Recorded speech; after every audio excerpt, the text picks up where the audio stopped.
Simon from WhatCulture here, live in the American Airlines Center. So we're not allowed to leave after SmackDown because it says no re-entry. This one guy is mad. So we have found a corridor and we're recording what went down for SmackDown. I'm going to do this as best as I can. However, there's a small chance.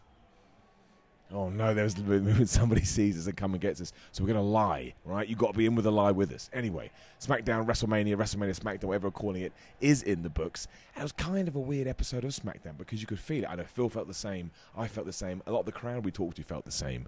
We assumed that Brock and Roman were going to do something to end the show. I know they've done all the stuff on on Raw, I should say.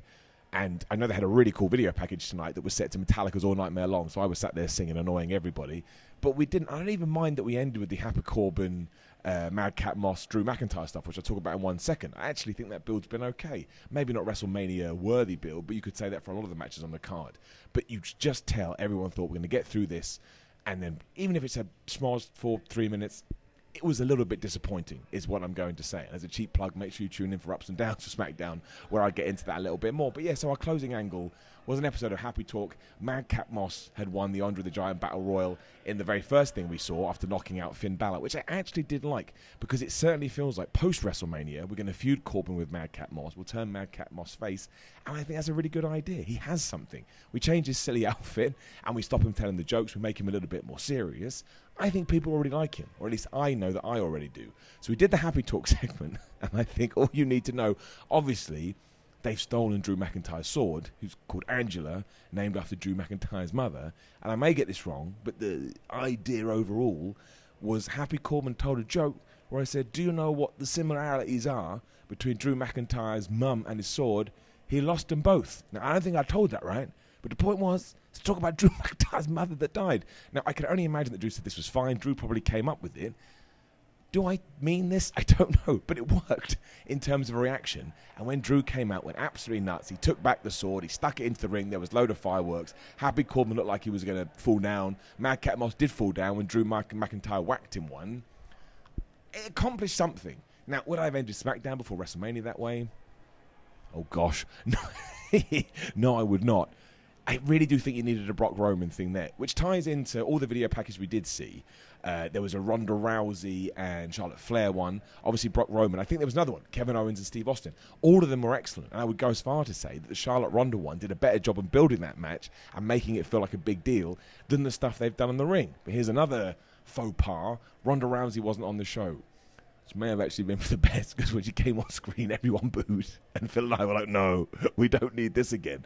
But Charlotte Flair came out, cut a kind of generic promo. It was fine. It was okay. She handled the what chants very well. But the videos here were awesome. The problem, though, watching it live was, I mean, it's a 2-hour show with adverts, maybe an hour 35. I would say we probably got, I may be exaggerating, but it felt like maybe sub an hour of actually stuff we were seeing. It kind of felt like you paid $50 to sit in your lounge, a big lounge, I suppose, with friends, and watch an episode of SmackDown. So much was happening on the screen. With that said, I thought the Andre the Giant Battle Royal was fun. I like Madcap Moss winning, like I say. We had the triple threat match between Ricochet, Humberto, and Angel. It started slow, but the last 5 minutes I thought were particularly impressive. And look, it fell out a little bit, but essentially Ricochet beat 2 people. I think that's important. I kind of feel like it's a crime he's not on WrestleMania. Same with Damian Priest, Finn Balor, etc., etc.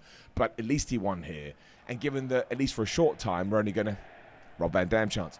At least for a short time, we're only going to have one world champion. Hopefully WWE goes, oh man, we need to push the US Championship. We need to push the Intercontinental Championship. And Ricochet is so good live. Like, absolutely ridiculous live. He's so damn smooth. The finish with the 630 onto Angel, right into the recall on Humberto to get the 1-2-3, made me a happy man. What was not so good was all the stuff with the Women's Tag Team Championships. Now, the whole feud has been based around the fact that they want these championships. That's it. But why would you want the championship? Every time you get it, you just vanish from TV. We were doing Naomi and Sasha versus Zelina Vega and Carmella. And it had Rhea Ripley and Liv Morgan and Natalya and Shayna Baszler at ringside. They didn't even do anything. Naomi just hit the split-legged moonsault on one, and we cut to break, and they all walked off. It's like, you just wheeled them out. You quite literally wheeled them out. So that has been a little bit lame, even though I think the match will be good. This is where we got into the Ronda Rousey and Charlotte Flair stuff, which is a little bit better, but I think the video package did the best job. And there was, so the big angle of the whole night tied around Rick Boogs and Shinsuke Nakamura coming out to take, well, it was Shinsuke versus Jimmy Uso, right? Jey Uso, there was there as well.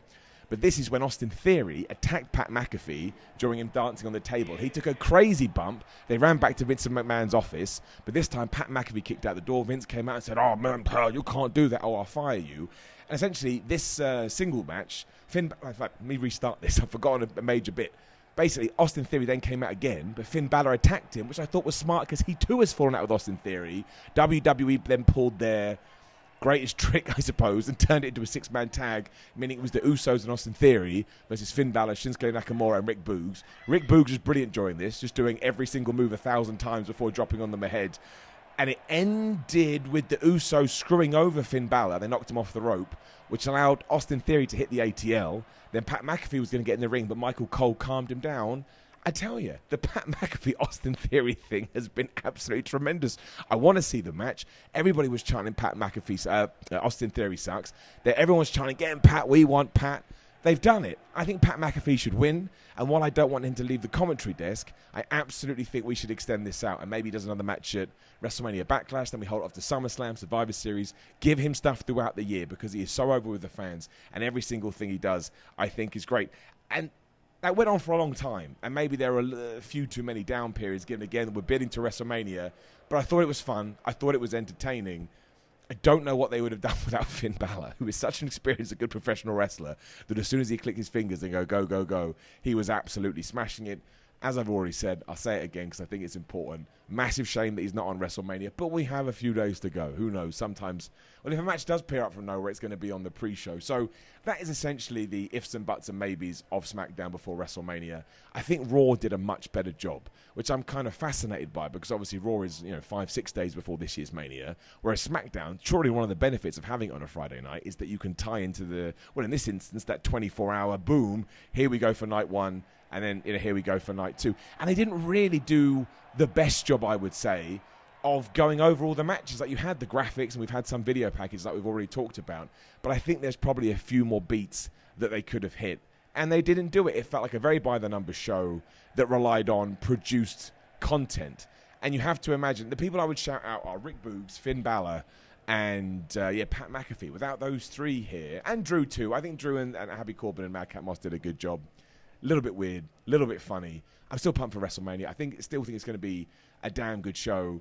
But, well, look, if you want proper review, things being pointed up in the air and things being pointed down to the sky, that don't make any sense. Make sure you check out Ups and Downs, which we were doing live outside this building, unless we get kicked out any time, and then maybe we can go to jail. I have no idea. You tell me. And the good thing about this is we're now going to go back into the Hall of Fame, see Taker go in there. It gives me some time to reflect on SmackDown. I've made some notes. We'll go through them properly. Hopefully we'll have a live crowd as well. But in the meantime, make sure you like the video, share the video, subscribe. Head over to WhatCulture.com where you can read yourself some articles. Follow us on social media, WhatCulture WWE. I'm Simon the 316. Phil My Chambers is there as well. What else can you do? Watch more videos here on YouTube. All our WrestleMania content's going up all the time. Again, Ups and Downs will be up later. We appreciate you. Thank you to everyone who has been so nice that we bump into and watch pictures. You blow our minds and you expand our hearts. Like I say, you enjoy your WrestleMania, and we'll talk to you soon.